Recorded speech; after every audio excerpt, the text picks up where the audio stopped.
মেয়ে কিছুতেই নিচে শুতে চায় না, কোলে নিয়েই আমাকে করতে হচ্ছে। ও কিন্তু আমার কোলেই আছে।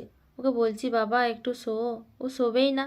বলছি দিদির সাথে একটু খেলা করো, দিদি খেলবে, তাও শুনবেই না, কোলের মধ্যেই থাকবে। ফাইনালি অনেক কষ্টে চুপ হয়েছে, তাও দেখো ঘুমোচ্ছে না, নিচেই শুয়ে আছে। তো ওর কাছে আমি বসে আছি, ওর সাথে কথা বলছি। আর চিকেন রান্না করার জন্য যা যা মশলা লাগবে সবই আমি কেটে নেব। তার আগে দেখো মেয়ের খাবারটা আগে বসিয়ে দিই, যেহেতু অনেকটাই লেট হয়ে গেছে, ওর খাবারটা তো হবে, আরও লেট হয়ে যাবে।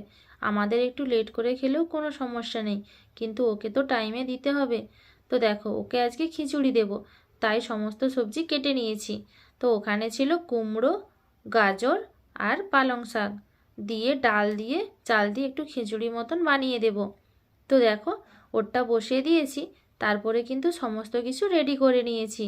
পেঁয়াজটাও ভালো করে ভাজা হয়ে গেছিলো, তার মধ্যে দিয়ে দিলাম আদা রসুন আর লঙ্কা বাটা, দিয়ে ভালো করে এখন কষিয়ে নেব। আর এইদিকে দেখো আলুগুলোও ভেজে নিয়েছি, টমেটোর কেটেছি, ধনেপাতা কেটেছি। আসলে আলুটা ভাজতে ভাজতেই মশলাগুলো রেডি করেছিলাম, তাই তোমাদের সাথে শেয়ার করিনি। আর এদিকে দেখো তোমাদের সাথে কথা বলতে বলতে মশলাটা ভালো করে কষানো হয়ে গেছে, তারপরে কিন্তু চিকেনটা দিয়ে দিলাম। দেখতেই পাচ্ছ একদম অল্প চিকেন, কিন্তু মশলাটা বেশি হয়ে গেছে। আসলে অনেকগুলো আলু দিয়েছি, তারপরে ঝোল রাখবো তো সেই জন্য। দেখতে দেখতে দেখো চিকেনটা আমার কষানোও হয়ে গেল। তারপরে এর মধ্যে দিয়ে দেবো আলু।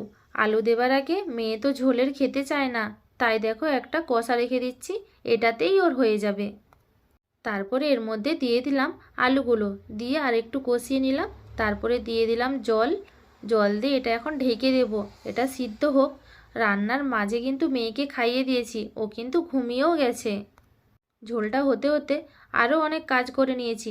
এই যেমন ধরো আরও অনেক জামা কাপড় বেরিয়েছিল, সেইগুলো ধুয়ে মিলে দিয়ে এসেছি, যেগুলো শুকিয়ে গেছিলো সেইগুলো গুঁড়িয়ে এনেছি।